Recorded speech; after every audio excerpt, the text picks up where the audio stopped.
गरबा व दांडिया रसिकांचे ठाण्यातील सर्वात प्रसिद्ध आणि आवडते ठिकाण म्हणजे संकल्प प्रतिष्ठानचा संकल्प दांडिया उत्सव। हा उत्सव संपूर्ण महाराष्ट्रभर प्रसिद्ध आहे। संकल्प प्रतिष्ठान म्हणजे उत्सव आणि परंपरा जपणारे एक अनोखे नातं। संकल्प प्रतिष्ठानतर्फे विविध सण उत्सव हे समाजातील घटकांना एकत्रित आणून गुण्यागोविंदाने साजरे केले जात आहेत। संकल्प प्रतिष्ठान आयोजित संकल्प दांडिया 2025 चे यंदाचे 20वे वर्ष असून बेस्ट ग्रुप डान्सरला या ठिकाणी 1 लाखाचं पारितोषिक दिलं जाणार आहे।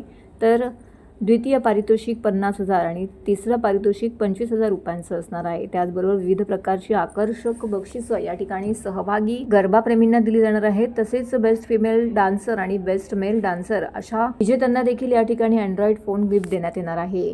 माजी आमदार शिवसेनेचे उपनेते रवींद्र फाटक यांच्यातर्फे आयोजित आपला दांडिया संकल्प दांडियाचा दुसरा दिवस आनंदात जल्लोषात संपन्न झाला।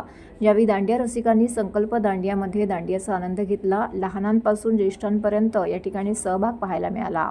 सदर उत्सवाला भेट देण्यासाठी 2023च्या मिस युनिव्हर्स इंडियाचा किताब मिळवणाऱ्या Shweta Sharda, Big Boss fame अभिनेत्री कृती वर्मा, सन मराठीवरील आदिशक्ती मालिकेतील कलाकार अतुल आगलावे, राजसी चिटणीस, रील स्टार सिनेमातील भूषण मंजुळे, उर्मिला जगताप, कैलास वाघमारे यांच्या उपस्थितीत आजचा संकल्प दांडिया उत्साहात संपन्न झाला। या दांडिया स्पर्धेत सहभागी झालेल्या स्पर्धकांना संकल्पच्या वतीने माजी आमदार शिवसेना उपनेते रवींद्र फाटक यांच्यातर्फे पारितोषिक देऊन त्यांचा गौरव करण्यात आला। याप्रसंगी माजी नगरसेविका जयश्री फाटक, माजी नगरसेवक दीपक वेदकर, माजी नगरसेविका नम्रता फाटक व इतर पदाधिकारी कार्यकर्ते मोठ्या संख्येने उपस्थित होते।